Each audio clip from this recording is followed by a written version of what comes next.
Bienvenue dans cette nouvelle émission consacrée aux femmes badass. Aujourd'hui, nous allons recevoir Beverly Ruby. Bonjour. Donc, vas-y, présente-toi et présente-toi. Ok, alors je m'appelle Beverly Ruby, j'ai 22 ans. Je suis une militante transféministe, escorte, actrice et productrice réalisatrice de films pornographiques. Ok, cool. Donc, si je t'ai invitée aujourd'hui, c'était pour justement que tu puisses parler de ton parcours qui est un petit peu atypique. Donc, nos chers abonnés nous ont posé des petites questions du coup sur ton parcours pour plus d'interactivité. Donc, je vais te poser les questions que nous avons reçues. Alors, première question. Je suis désolée, je n'ai plus les pseudos des personnes qui ont posé les questions, mais je pense que vous reconnaîtrez votre question. Alors, du coup, première question, ça commence fort, mais du coup, est-ce que, du coup, ton choix de carrière dans le travail du sexe, ça a été un réel choix de ta part, ou alors est-ce que c'était la seule solution que tu as trouvée, parce que la société ne te proposait pas mieux, du coup, en tant que femme trans La formulation de la question est plutôt intéressante. Ça change des questions habituelles qui sont plutôt formulées dans le sens à nous demander si on a choisi ou pas, si on est contrainte, voilà. Alors que il faudrait penser à questionner la notion de choix dans le travail de manière générale. Pour ma part, j'ai plus ou moins toujours voulu être travailleuse du sexe. Depuis mes 14-15 ans, j'ai le souvenir de vouloir être pute et puis ensuite d'être porn star. Et c'est quelque chose qui me convient. Beaucoup plus qu'un job alimentaire 8h, 18h avec les contraintes qui vont avec. Là, je suis assez libre, j'ai pas de patron au-dessus de moi et je fais quelque chose qui me convient et puis qui m'aide à m'épanouir et que j'aime, quoi. Ok, donc plutôt une vocation, quoi. C'est pas Et ah oui, je voulais aborder aussi le fait par rapport à cette question, du coup, le fait d'être une personne trans, parce que l'accès au travail est assez difficile pour les personnes trans et c'est une des raisons aussi pour lesquelles beaucoup de personnes trans et de femmes trans exercent le travail du sexe, parce que quand on est trans, on a du mal à trouver du travail ailleurs et que voilà, faut bien qu'on se débrouille pour manger. Ok, ouais, donc du coup, c'était un choix de ta part, mais il y a quand même beaucoup de femmes trans du coup qui galèrent et qui peuvent être poussées à faire ça par nécessité en fait, parce qu'elles n'ont pas d'autre choix. Ouais, le gouvernement et la société n'aident pas du tout à l'intégration des personnes trans, ouais. Okay.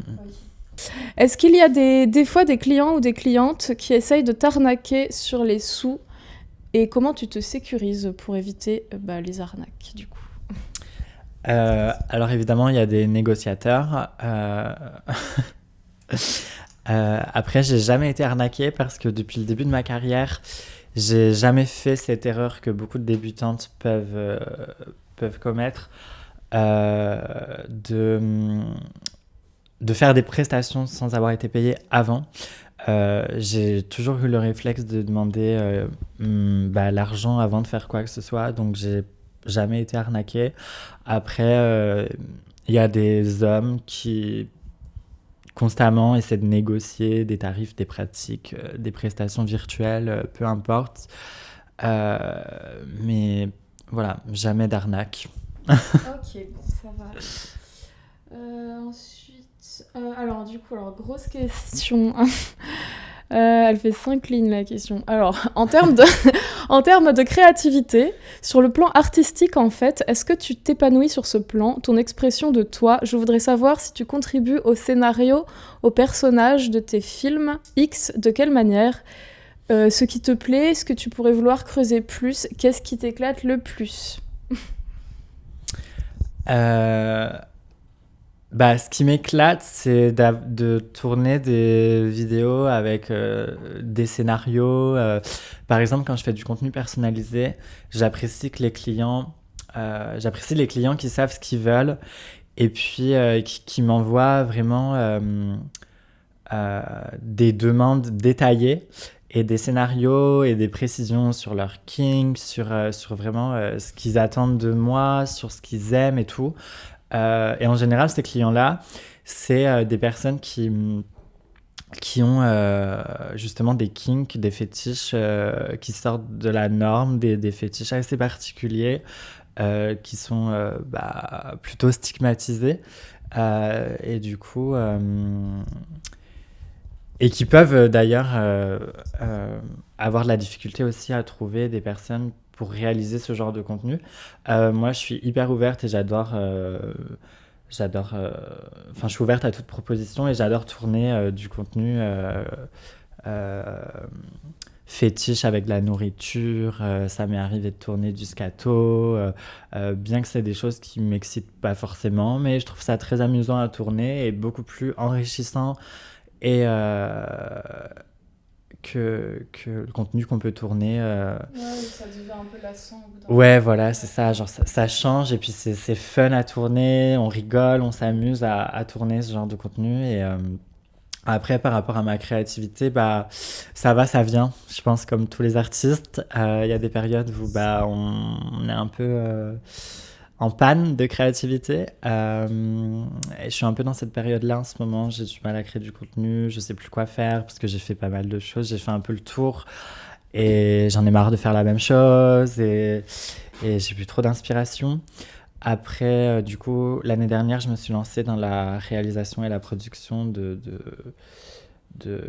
mes films, mais je sais pas comment dire ça. Genre, c'est des grosses réalisations, quoi. C'est pas mes petites vidéos OnlyFans, par exemple.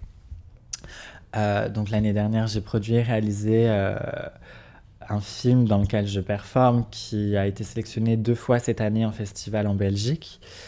Et là, je travaille, j'ai commencé à travailler sur ma prochaine production que je réaliserai l'année prochaine. Et là, bah là, ouais, j'essaye de travailler le côté artistique et le scénario, tout ça, et puis de m'amuser aussi et juste, je prends les libertés, je fais ce que je veux, et puis Ok, ça marche. Alors du coup, ça va me mener vers une autre question. Alors, est-ce que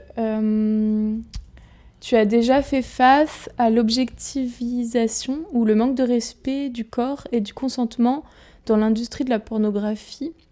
Et quelles seraient selon toi les meilleures manières de combattre ces dérives, entre parenthèses, pour contrer les arguments des abolos qui pensent que la pornographie, ce n'est que de la violence? Bah, comme tout le monde le sait, l'industrie du porno est très hétéronormée euh, et bah, il y a la fétichisation des corps noirs, des corps trans. Il y a des trucs qui sont pas forcément corrects dans l'industrie du sexe, mais c'est pas pour autant qu'il faut s'en prendre à cette industrie et aux actrices porno, quoi, et toute femme et minorité de genre qui travaille dans ce milieu-là. Il faut. Parce que je sais pas comment dire, genre, les problèmes qu'on peut rencontrer dans cette industrie ne sont pas liés par essence, en fait, à la pornographie ou au travail du sexe de manière générale. C'est des choses qu'on retrouve dans notre société. C'est un système tout entier qu'il faut remettre en question, contre lequel il faut lutter. Euh, et en fait, ces problèmes-là de transphobie, de sexisme, de racisme, de tout ce que vous voulez, on les retrouve partout en dehors de la pornographie. Donc c'est pas sur la pornographie qu'il faut taper. Euh, et justement, moi, je veux euh, participer au changement et à l'évolution de l'industrie du sexe. Et c'est aussi pour ça que je commence à faire de la réalisation, à produire mes films, que j'essaye vraiment de m'imposer dans le milieu. Et puis faire du porno queer, du porno féministe entre guillemets. Je définis pas mon travail comme féministe, euh, voilà, du porno alternatif avec des meilleures conditions de travail et puis plus de représentativité sur les identités de genre et les sexualités. Je sais pas si j'ai répondu à toute la question. Si, non, c'était bien. Je me souviens plus trop de la question. En gros,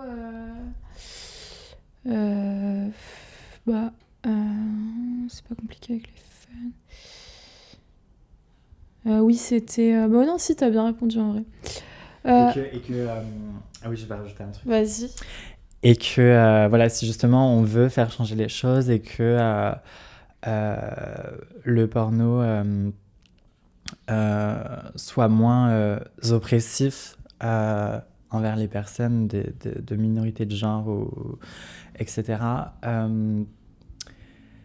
Je pense que un des moyens de faire changer ça serait aussi d'encourager les femmes dans l'entrepreneuriat, d'encourager les femmes à justement à prendre leur place dans l'industrie du sexe, qu'il y ait plus de femmes qui produisent du contenu, qui réalisent des films pornographiques, parce que jusqu'à maintenant, c'est comme beaucoup d'industries, c'est un milieu qui est dominé par des hommes, et c'est dommage parce que c'est nous qui devrions dominer ce milieu-là. Alors, autre question par rapport justement à tout ça. Est-ce que les acteurs et actrices trans souffrent de discrimination ou est-ce un milieu divers ? Donc, du coup, oui, au sein du milieu du porno, est-ce que tu as remarqué de la transphobie, des choses comme ça ? Tout à fait. Déjà, s'il y avait pas de transphobie dans le milieu du porno, j'aurais beaucoup plus de tournages parce que je suis indépendante, mais parfois je tourne aussi pour des productions, parfois en France et maintenant le plus souvent, je dirais à l'étranger. Mais ouais, j'ai vraiment du mal à avoir du travail en fait dans l'industrie du sexe de manière générale parce que je suis une personne trans et que malgré l'idée reçue que les personnes ont par rapport à la fétichisation des corps trans, des personnes trans, les gens se disent que justement, dû à cette fétichisation, on devrait avoir du travail. Les gens pensent qu'on a du travail du fait de cette fétichisation, cette sexualisation des personnes trans, mais c'est pas le cas du tout. Parce que l'industrie du sexe n'échappe pas aux discriminations sociétales, de la vie courante et tout. Les personnes trans sont discriminées comme on le disait, dans l'accès à l'emploi. C'est le cas aussi dans l'industrie du sexe. Moi, il y a peu de réal, de prod et tout qui veulent me faire travailler parce qu'il n'y en a pas beaucoup qui font du porno trans. En même temps, les gens ne sont pas éduqués sur la transidentité, ils sont pas du tout informés, sensibilisés. Et puis, il y a beaucoup d'acteurs aussi qui ne veulent pas baiser une meuf trans. Donc même moi, j'ai du mal à trouver des acteurs quand j'ai besoin d'acteurs pour tourner quelque chose. Et puis... je crois que c'est tout. Non, mais c'est déjà pas mal, hein. Donc ensuite j'ai une deuxième question à ce propos-là. Du coup c'était une question sur que penses-tu de la place du porno trans en France ? Il y a très peu de porno trans en France. Ouais. Non, mais c'est vrai, en vrai. Déjà, l'industrie française, elle est très petite et puis ça fait des années qu'elle se casse la gueule. Puis là, ça s'arrange pas avec justement les affaires judiciaires en cours depuis quelques temps. et c'est très difficile pour moi d'y faire ma place parce que je suis trans. Il n'y a pas beaucoup de travail, on est sous-payé, on est... Voilà, et puis en vrai, comme je disais tout à l'heure, des porn stars trans françaises, bah, J'en connais pas à part toi. à part moi, j'en connais qu'une seule autre. Et voilà quoi. Enfin, c'est. Ouais, c'est pas très évolué comme milieu. Ouais, non, non. Et ouais, c'est bien ce que je pensais. Ensuite, du coup, comment trouves-tu tes nouveaux contrats? Est-ce que tu prospectes? Est-ce que tu as un book avec ton travail Enfin, comment tu t'arrives à choper des tournages? Alors en France, en tout cas, on n'a pas d'agent, on n'a pas de book. J'ai entendu dire que ça se passait différemment aux États-Unis, que les porn stars avaient des agents et tout, donc je sais pas si c'est vrai, mais en France, en tout cas, non, pas que je sache. Et du coup, c'est eux qui te contactent ou ça se passe comment? Ça dépend en fait, genre, ça dépend. Moi, la plupart du temps, c'est moi qui démarche les productions. Donc, je traîne sur Twitter et bam, je tombe sur le profil d'une production, je vais sur le site internet, je check et tout. Puis en général, pas toujours, mais souvent les productions sur leur site internet ont une fiche casting pour justement envoyer ta candidature, quoi. Et donc c'est ce que j'ai fait et c'est comme ça que je suis entrée dans l'industrie aussi. Et puis, une fois, c'est un réalisateur qui m'a contacté sur Twitter. C'est la fois où je suis allée tourner à Prague. Ah oui. Et puis voilà, donc ça dépend en vrai, ça dépend. Et puis je pense que euh, ça dépend aussi de ta notoriété en quelque sorte et tout. Enfin, genre, si tu as un minimum de notoriété, que tu es hyper présente sur les réseaux sociaux, tout ça, des réalisateurs, des productions peuvent te repérer ou quoi, tu vois. Et puis après, on n'a pas de book, mais quand on remplit une fiche casting, faut qu'on remplisse nos mensurations, qu'on mette des photos de nous, portraits, photos entières, nus, photos de sexe, voilà. Et puis parfois même, je pense qu'on peut nous demander des liens de vidéos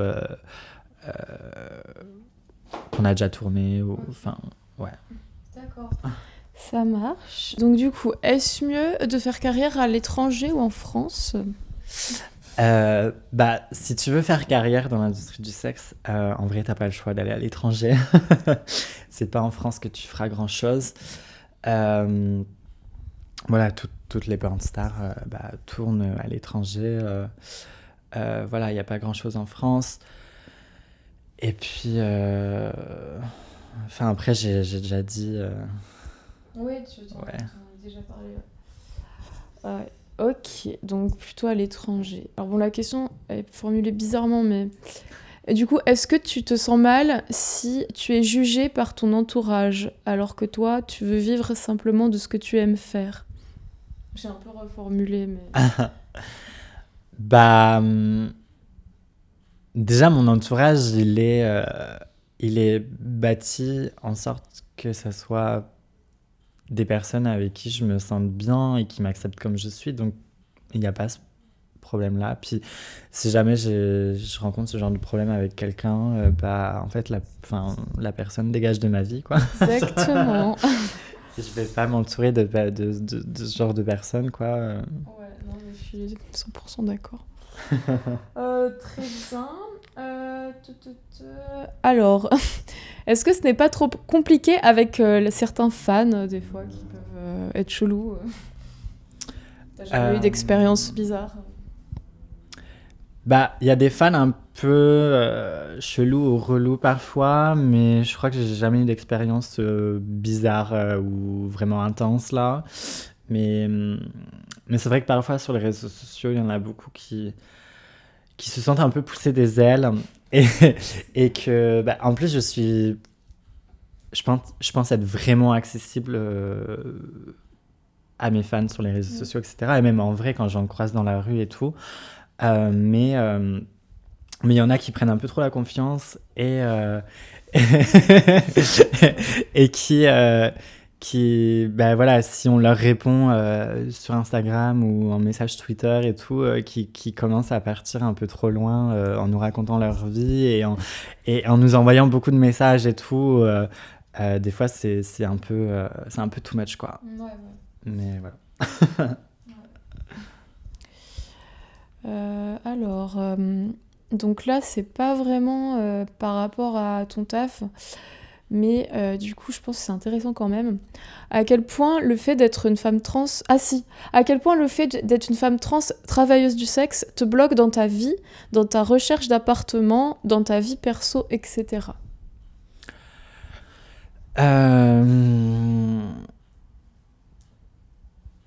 C'est assez compliqué.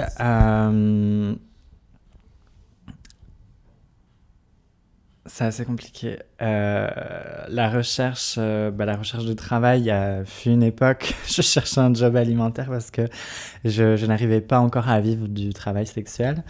Et c'était à Paris en plus, hein, mais personne n'a voulu m'embaucher. Je pense que c'est à cause du coup du fait que tu sois une femme trans ou est-ce que tu avais un passif de travailleuse du sexe ou les deux ou...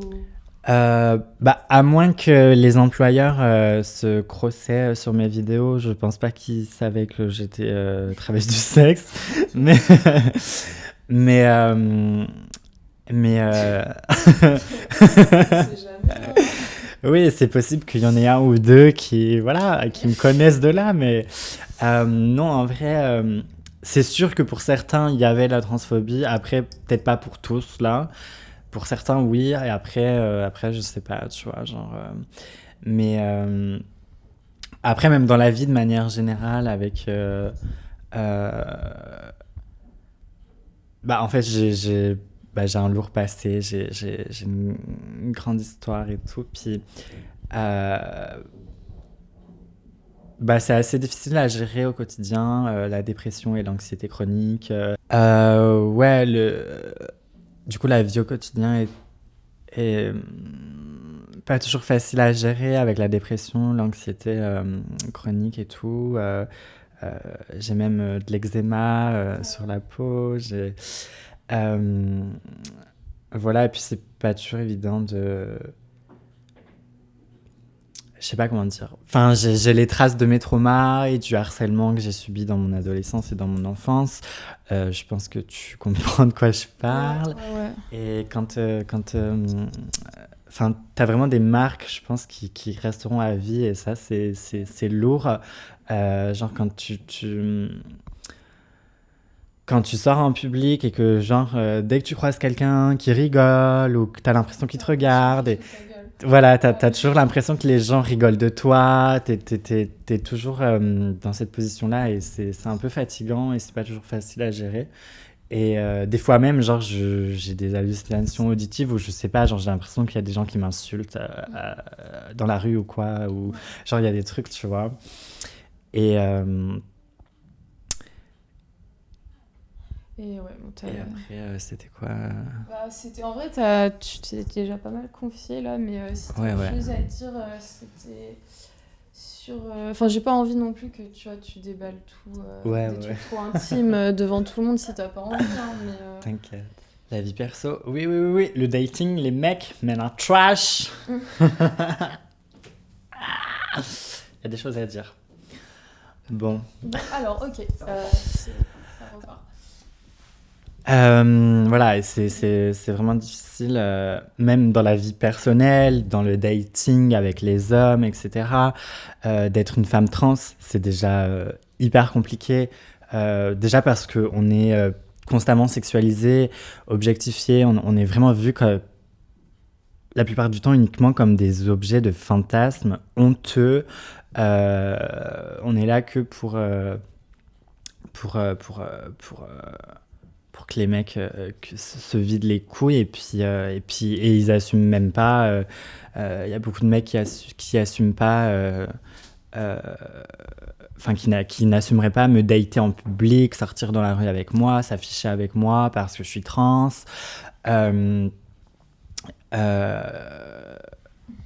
voilà, les hommes ont déjà peu de considération pour les femmes cisgenres et tout, de manière générale. Mais pour les femmes trans, c'est encore pire. On est complètement déshumanisé. Et en plus de ça, quand t'es travailleuse du sexe, mais là, c'est le combo. Genre, t'es juste un trou, un truc là, comme ça. Ils ont vraiment aucune considération pour nous.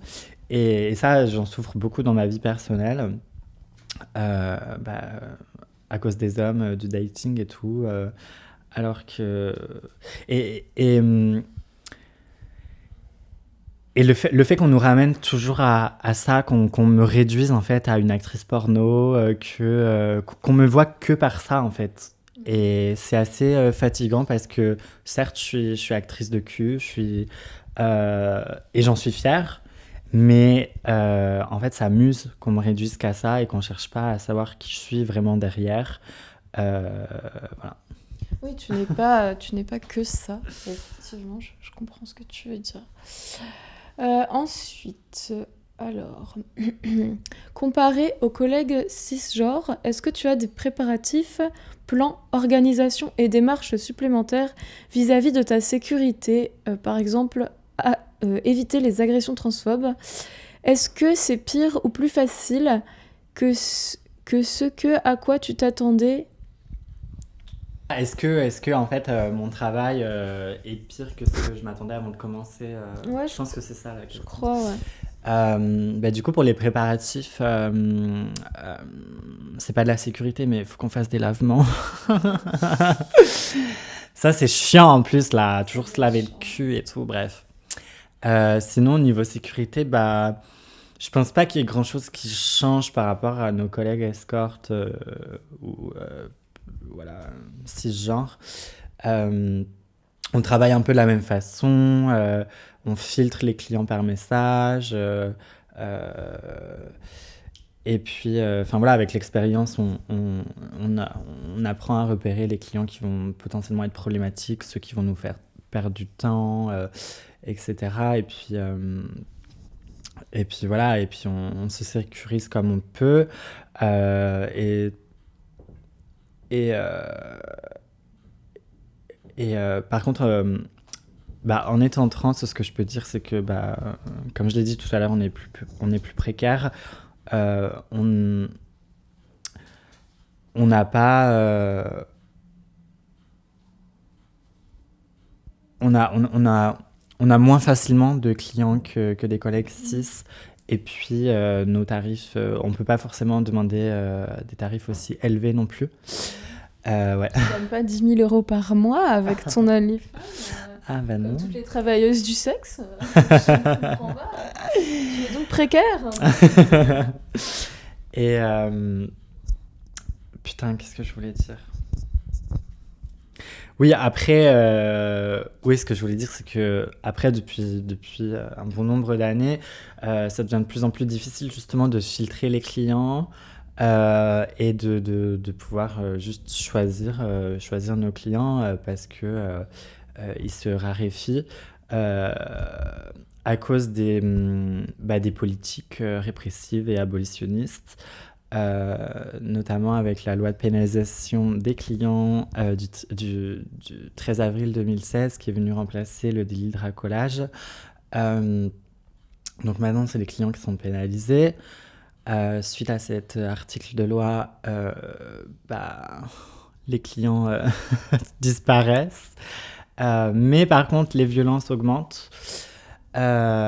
Et puis, on est toujours plus précarisé. Et puis, assassiné aussi dans l'indifférence la plus totale. Donc voilà, on peut de moins en moins être exigeante et choisir les clients qu'on accepte ou pas parce que il faut qu'on mange et qu'on paye nos loyers. Donc voilà. Ouais. Alors, du coup, ensuite, prochaine question. Du coup, t'en parlais tout à l'heure. Comment fais-tu face à la fétichisation de nos corps dans le milieu du travail? C'est une des phrases que je voulais sortir d'ailleurs, je crois, au colloque l'autre jour. Ah ouais. c'est que, en fait, déjà en tant que femme, euh, on est déjà, genre, quoi qu'il en soit, sexualisé. Sur, On nous impose une sexualisation qu'on n'a pas demandé, genre tout le temps. Genre, on a beau, je sais pas. quoi qu'on fasse, on est Oui, voilà, sexualisé. On peut pas y échapper. voilà, quoi qu'on fasse, on est sexualisé. Euh, donc en fait, pourquoi ne pas juste en tirer profit. Enfin, genre, c'est ce que font les putes, en fait, et les travailleuses du sexe de manière générale. Genre, on tire juste profit d'une sexualisation qui nous est naturellement imposée. Donc, en fait, juste, bah, je dirais qu'on est gagnante dans ce schéma-là. Euh, et puis, bah, je pense que c'est pareil pour la fétichisation. Des personnes trans, du coup, je pense que Ouais. la personne était aussi une personne trans qui a posé la question. Ouais. Du coup, je pense que c'est un peu pareil dans le sens où, en fait, bah, la fétichisation, elle est là. Et en fait, bah, je monétise dessus, j'en tire profit. Et, euh, et voilà. Et tu as bien raison. Voilà. Et d'ailleurs, euh, je ne baisse plus gratuitement avec des mecs qui veulent faire l'expérience de coucher avec une femme trans. L'expérience est payante maintenant. Tu as bien raison. Alors bon, ça c'est la question un peu classique qu'on retrouve souvent posée aux travailleurs et travailleuses du sexe. As-tu du plaisir à chaque fois quand tu fais tes tournages ou quand tu as des clients en escorting? Bah, pas à chaque fois, là. Est-ce que quand tu baisses gratuitement, t'as du plaisir à chaque fois? I don't think so. Et comme dans tout travail aussi, genre, il y a des fois où, genre, tu vas être bien, tu vas être de bonne humeur, tu vas kiffer ta journée au travail, machin. Et puis, il y a des jours où, genre, t'auras juste pas envie de sortir du lit et d'aller travailler. Bah, nous, c'est pareil, en fait. Voilà. Il y a des fois où on kiffe, on prend notre pied. Il y a des fois où, sans plus. Et il y a des fois où on est déter pour bosser. Et il y a des fois où juste on a envie de rien foutre, comme tout le monde. Voilà. Question de Piwi. Y a-t-il une place pour l'amour et les sentiments? Bah pourquoi il n'y aurait pas la place pour l'amour et les sentiments, genre bah on en revient à ce qu'on disait tout à l'heure. En fait, on n'est pas défini que par notre travail. En fait, on est des personnes comme tout le monde avec une vie privée et personnelle et avec des émotions, des envies, des besoins. Et moi aussi, en fait, j'ai envie et j'ai besoin d'amour, de tendresse, de partager autre chose que du cul, d'avoir une vie en dehors de mon travail. Enfin, voilà quoi. Oui, donc tu te verrais te poser en couple, par exemple, et continuer ton activité à côté. Bah, tout à fait. C'est pas incompatible, quoi. Pas du tout. Comment ça marche pour quand tu tournes tes films? Comment trouves-tu tout le personnel, en fait, les acteurs, les réalisateurs, etc. Alors, justement, j'ai du mal parce que bah déjà l'industrie est petite. Il y a beaucoup d'acteurs, etc., qui ne veulent pas tourner, baiser avec des femmes trans.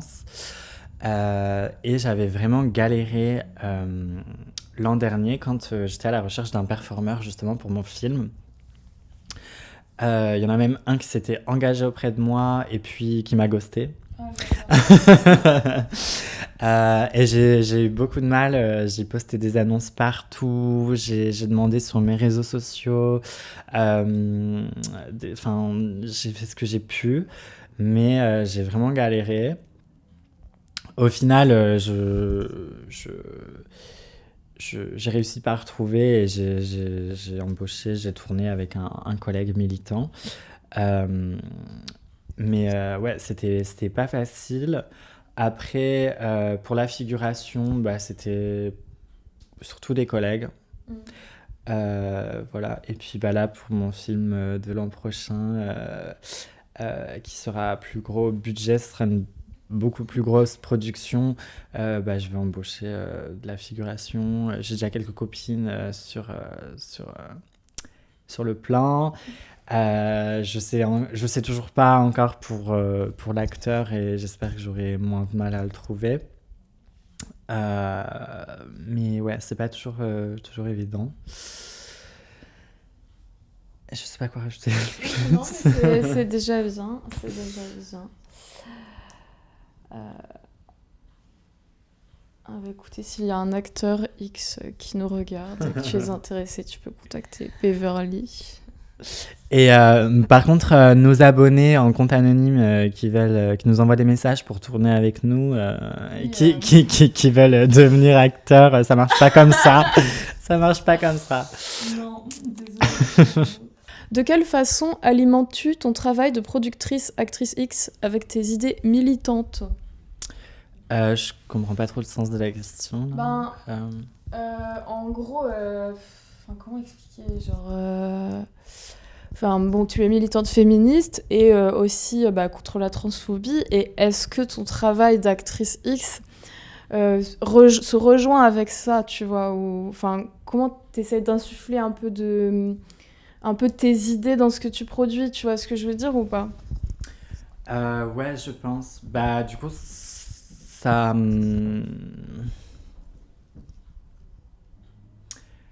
On en revient un peu à la définition, puis tout ça, du porno dit féministe et tout.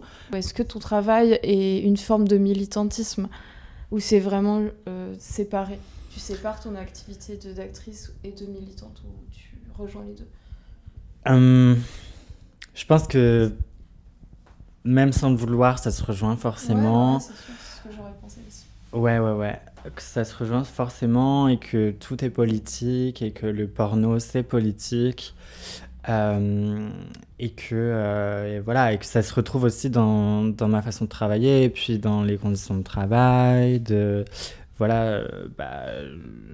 film que j'ai fait l'année dernière est 100% queer déjà. Et voilà, puis on retrouve les valeurs militantes, féministes, etc. dans les conditions de travail, quand tu respectes les conditions de travail des gens embauchés, que tu rémunères bien les gens et tout. Donc voilà. Du consentement, bien sûr. Voilà. Donc je vais veiller à tout ça pour le film de l'année prochaine. Je vais faire en sorte... c'est aussi pour ça qu'il va y avoir un gros budget, c'est parce que je vais embaucher beaucoup de monde et que je veux rémunérer correctement tout le monde. Donc voilà. Ok, très bien, très beau projet. Alors, ensuite, nous avons une question. Comment réussir à être en forme pour chaque client sur une journée entière ?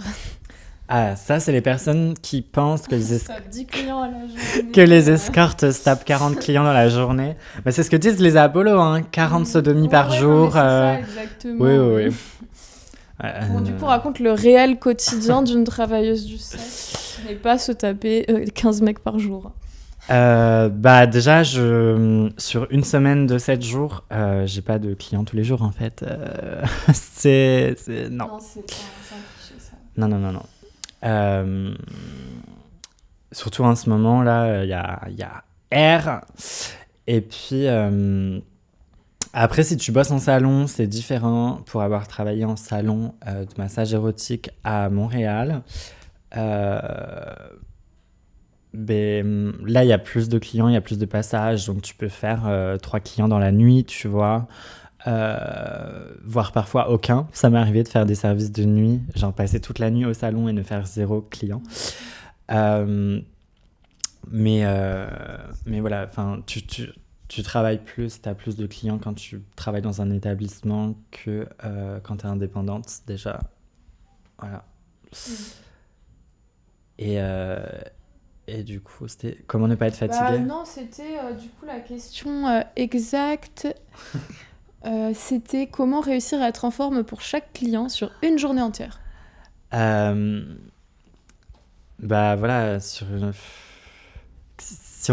déjà les services de nuit en établissement, là en salon, c'est assez fatigant, quoi. Genre puis tu vis en décalé, puis moi c'était des services de 19h30 à 5h du matin. Je partais pas avant 6h parce que j'attendais le début des métros. Et c'était assez intense, quoi, pour mon corps et tout. Mais en vrai, ça se fait. On boit des boissons énergisantes. Parfois, on prend d'autres choses. Mais voilà. En vrai, ça se fait. Après, genre,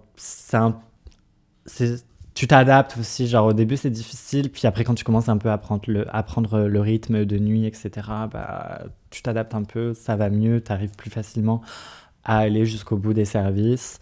Et voilà, quoi. Enfin, Ça marche. Donc, est-ce que tu as l'impression de te forcer à faire tes prestations aux clients, surtout quand ils cassent les couilles, respectent pas tes limites, etc. bah, quand les clients sont vraiment pas respectueux ou que, enfin, Du coup, ça t'arrive, ça? bah, je les dégage, quoi. Genre, je crois qu'en indépendante, ça m'est pas trop arrivé. Peut-être une ou deux fois, je sais pas. Bah, en vrai, c'est surtout des mecs gratuits que j'ai foutus à la porte. C'est surtout des plans bénévoles que j'ai foutus dehors et tout. Les clients, je crois pas trop. Après, bon, c'est arrivé qu'il y ait des mecs qui dépassent un peu les bornes, donc voilà. Mais rien de trop ouf. Euh, et puis, bah, au salon, genre, on a, il y a peut-être 2 clients que j'ai fait dégager. Euh, Enfin voilà, ça m'est arrivé au salon, genre que peut-être 2 clients, je sais plus, que ouais, genre qui respectent pas les limites ou que voilà, et puis que bah en fait je dis bah, dégage quoi, puis mes collègues le dégagent du salon et puis Ok, donc il y avait une bonne sécurité quand même dans ton salon. ouais, bah après il y a des caméras de vidéosurveillance. Il y a un sas avec une porte du coup qui est barrée et que enfin c'est nous qui allons ouvrir et en fait on voit les personnes dans l'entrée sur la caméra de surveillance et en fait bah, si c'est un mec qui est trop ivre ou qui a l'air bizarre, bah on ouvre tout simplement pas la porte là. Et puis voilà, mais dans ce salon là, après tous les établissements ne sont pas pareils, mais dans ce salon là on est assez indépendante. Euh, Genre toute la nuit on est toute seule et puis euh, enfin il y a pas une personne à l'accueil, il y a pas de machin, tu Juste vois. entre collègues en fait. On est entre collègues et puis ça se passe très bien. Ouais. Ok, cool.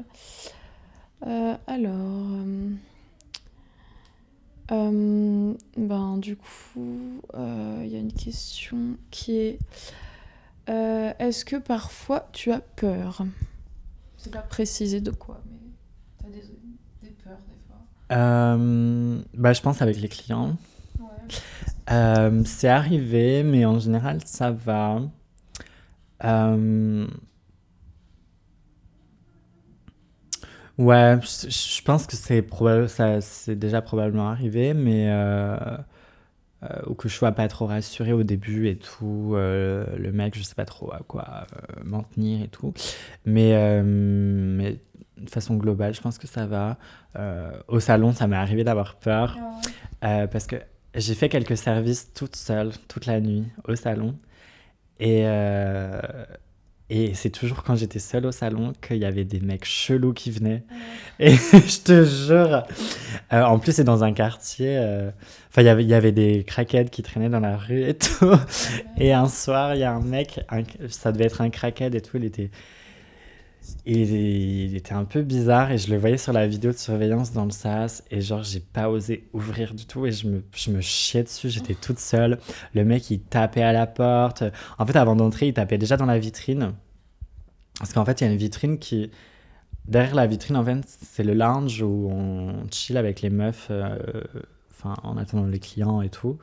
Et en fait, mais c'est caché, tu sais, on ne voit pas de la rue. Mais en fait, le mec, il passait, puis il tapait dans la vitrine et tout. Après, il est rentré et il a ramené des branches. Il ressortait, il revenait, il dansait comme Britney Spears en rond, là, et tout. Genre, et puis il levait son t-shirt et tout. Je sais pas trop. Enfin, et puis il voulait rentrer, il frappait à la porte et tout. Puis moi, je faisais la morte. Ça arrivait une fois aussi, je sais plus si c'était la même nuit. Puis il est revenu plusieurs fois en plus. Je flippais de ouf. Et, et je sais plus si c'est la même nuit, mais un soir aussi où j'étais toute seule, c'est carrément un groupe de au moins 8 mecs, des jeunes mecs et tout, genre, qui ont débarqué. Ils devaient probablement être alcoolisés et tout. Et ils sont rentrés à je sais pas combien dans le sas et tout. Je les voyais sur la vidéo de surveillance. Puis ils insistaient pour rentrer et tout. Puis moi, je faisais la morte parce que j'étais toute seule. Et genre, ils étaient beaucoup. Et genre, j'étais pas sereine et je me sentais pas safe, en confiance pour leur ouvrir, tu vois. Et ils insistaient et tout, et ils sortaient même leurs billets pour me montrer à la caméra en mode on a de l'argent et tout, genre ouvrez, tu sais. Et je suis mon jeu. Et bon, après j'ai un petit peu regretté parce que les mecs étaient plutôt mignons. Du coup, tu leur as pas ouvert, du coup, tu t'es pas senti assez en confiance. Non, j'étais. Si on avait été deux, j'aurais ouvert, mais là j'étais vraiment toute seule. Et genre, j'ai privilégié la sécurité là, même si après j'étais un peu dégoûtée parce que les mecs étaient mignons quand même, donc je me laisserais bien taper. Mais, mais je les ai laissés partir et ouais. D'accord. Alors, bon, antépénultième question. Quel était ton but dans la vie avant d'être travailleuse du sexe ? Quelles études as-tu fait, etc. Alors, avant de quitter l'école à cause du harcèlement et de la transphobie, j'étais en métier de la mode. Et ensuite, je suis partie en coiffure. Je suis pas allée jusqu'au bout. Parce que bah, justement, personne ne voulait me prendre en contrat d'apprentissage, etc. Mais j'ai bossé dans plusieurs salons. J'ai fait des cours et tout, j'ai pratiqué un peu la coiffure, j'ai encore tout mon matériel de coiffure chez moi qui me sert plus trop là, mais et voilà. Et puis là je pense depuis un moment à reprendre mes études dans la mode, que je reprendrai probablement à Montréal dans quelques années, voilà. Cool. Et sinon j'ai plein de projets de vie, d'ambition et voilà, je veux faire plein de choses. Ouais.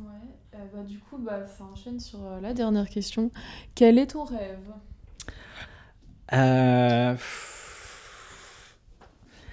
D'être riche, de détruire la société capitaliste et patriarcale,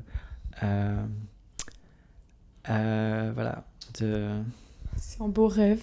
D'être heureuse, de révolutionner le monde, d'être... ouais.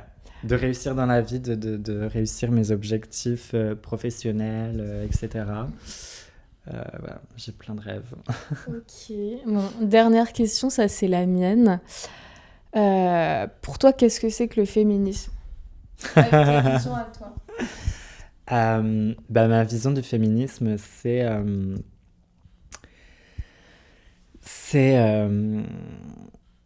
la lutte pour que toutes les femmes aient accès aux mêmes droits, en fait, aux droits humains fondamentaux, que toutes les femmes soient libres, peu importe qu'elles soient cis, trans, noires, blanches, qu'elles soient religieuses, qu'elles soient travailleuses du sexe, peu importe, que toutes les femmes soient libres et qu'elles puissent faire leurs propres choix et mener leur vie comme elles le souhaitent. Et voilà quoi, juste... Ok, très bien. Merci beaucoup de ton intervention. Du coup, vous pouvez vous abonner aux réseaux sociaux de Beverly, que je vais faire apparaître sur la vidéo. Et abonnez-vous aussi à la chaîne. À bientôt pour une nouvelle interview d'une femme badass. Bisous les cagettes.